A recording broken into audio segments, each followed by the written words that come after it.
For those of you who don't know, there's a very popular test you can take online called the political compass test.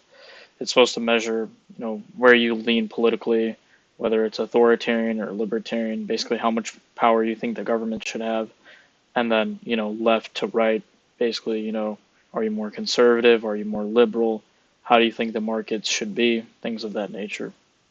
But there's one question that I always think about. There's actually a lot of questions I always think about, but there's one question I think about the most, and it's this prompt that says, immigrants can never fully integrate within society. And, your options are somewhat disagree, agree, or somewhat agree, something like that. There's a range of, how much, if or not, you disagree or agree with it. Obviously, coming from two immigrants myself, um, I've wrestled with it in my head many times. And I think I just wanted to talk about my thoughts. And I think there's a lot of things that go unheard of when you're talking about immigrants, whether it's from Asia or Mexico or wherever, this kind of commonality that um, a lot of us share. And, I used to think, like when I was first taking the test and thinking about it, no, that's silly. Of course, it's possible for, someone moving to a country to fully integrate. But then you start thinking about, what does it mean to fully integrate? And I think, unfortunately, my answer is probably like half no, half yes. I'm not saying immigrants can't be successful. Immigrants are some of the most successful people here. And it's been like super questionable for a lot of people, a lot of political scientists, a lot of researchers about, why are immigrants more successful? Why, certain pockets, certain ethnicities, what brings their success over? Now, there are many things, there are many factors that people like to bring up. For instance, there's this idea that, Lyndon B. Johnson's Immigration and Nationality Act, which completely flipped the script about, what type of immigrant would be let into the United States. And of course, that was based more on, your academic prowess, your job capabilities, your skills, such and so forth. So there's this theory that, the people who come over here are by and large smarter. Um, they're the smart ones. They're the ones who are fortunate enough to make it out, so to speak, of home base or, their mother country. And I used to accept that idea as like complete gospel until, I started speaking to a lot of professors here on my campus about different measures and different statistics about the way we look at things. And, this idea that, Asians by and large, regardless of economic status, socioeconomic status, tend to, dominate and excel um, in academia compared to other cultures, demographics, such and so forth. So then, the natural conclusion that someone wants to lead to is culture. But then you could say, okay, fine, where does this culture come from? And a lot of people just seriously, there's not an answer. There's not capital T truth for this. Um, but you know, I think, everyone is possible of success. But my personal success, I would say in the years, I'm not saying I'm like, the most successful, smartest, greatest person, obviously, but just thinking introspectively about what has got me to success. Um, it's a host of factors, and I think I share this with a lot of kids who are sons and daughters of immigrants.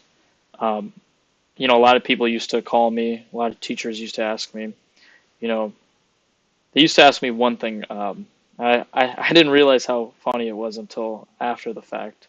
But, if you ever talk to an adult, especially my age, and they want to get to know you more, one of the first things they'll ask you is, what do your parents do for a living? And I feel like that's such a funny question because, you're trying to think to yourself, how did this kid get to where he is, right? Sometimes you ask them and they're like, yeah, my dad's a lawyer, my dad's a CEO of a Fortune 500 company, my mom's this, that, whatever. Obviously, there's nothing wrong about your occupation of your parents, but it kind of gives you a good idea of like, you know, what did this kid have to do to get here? And obviously, I've come from two parents who work in the business field, work very, very modest jobs, work very hard, and such and so forth. So for me, and especially including my brother, to pursue fields that are uncommon, so to speak, is something I take in pride to say, yeah, you know what, I did this for myself. I worked my ass off, such and so forth. But then when you re-examine it, you think about, okay, why am I here? Why did I, what motivates me in the morning? And to be honest, for a lot of my life, I just couldn't answer it, truly could not answer it. I was so dedicated to doing whatever I was doing. If I had to pick up a homework assignment, I wouldn't put it down. I would, try to get the best grades I can, be as successful as possible according to, you know, I guess what this society rewards, obviously. But then, you know, I thought about it and I thought about it some more, and I feel like the thing I tell people now is like, if you want your child to be successful, I think it's this idea of understanding your parents' sacrifice. If you can understand how much your parents had to sacrifice for you, even just a little bit amount, keeping a roof over your head, food on the table, sending you to school, working a job for you, even those, like, I'm not saying your parents have to go above and beyond, because they're just experiencing life for the first time too. This is all our first go at it. But understanding and really grasping this idea, and especially as a kid, right? As a kid, you only think about yourself. What's best for me? What's best for me? So this idea to think that someone would sacrifice their time, energy, money, such and so forth for you is kind of mind-boggling. So understanding that um, is something I think immigrants hold dear and near. Um, and I think that maybe for me is the key reason, not the reason, but a key reason, we'll say, as to, why do I think immigrants have such a strong presence, successful presence, so to speak, in this country? Um, just think about the idea alone of coming to a new country. You don't know the language, people don't know who you are. You could deal with a lot of bullying, racism, whatever. And it's this idea that, that's the ultimate sacrifice, is coming to this country and doing those things. And I think as an immigrant, those sort of sacrifices are often multiplied and magnified because, you are coming with nothing to your name. People don't know you. You don't really have much connections, maybe other than your family members. And then, you have children, and then, that's kind of it. Like I remember, um, you know, just growing up with, it was just me and my brother, and going to predominantly white schools was never like something, I took as like, oh my God, there's no one like me. Obviously, there were a handful of Indian kids and whatnot, but for some reason, I never thought about, you know, I need people to look like me, I need people to act like me, this and that, which I find completely different from a lot of people who come here from, India or Mexico or what you have it, or even like hell, even like Italy or Poland or whatever, where they want to settle down with communities just like them, their ethnic enclaves and things like that. But then when they have children, I can't speak for all immigrants, but I honestly don't mind. In some cases, I take it as a point of pride. Yeah, it makes me feel unique. Of course, I want to be who I am, and the sense of individuality is good for me, I guess. Um, Obviously, it can be bad, but so going back to my original point of just like, can immigrants fully integrate with society? Um, I think that answer is super broad.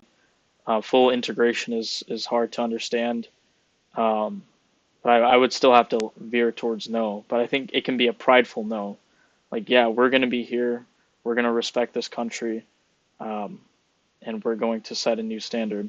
And I think the reason why pursuing politics and pursuing all these things, like I said, and I've reiterated in multiple of my videos, is I've recognized what this country has done for me and my family. Therefore, it's like I just feel this strong sort of compelling nature to just deliver back and make that process easier for people who love this country as much as I and my family do. So I feel like a lot of immigrants and sons and daughters of immigrants share that sentiment. But that's my little ramble for today. Just thank you for watching.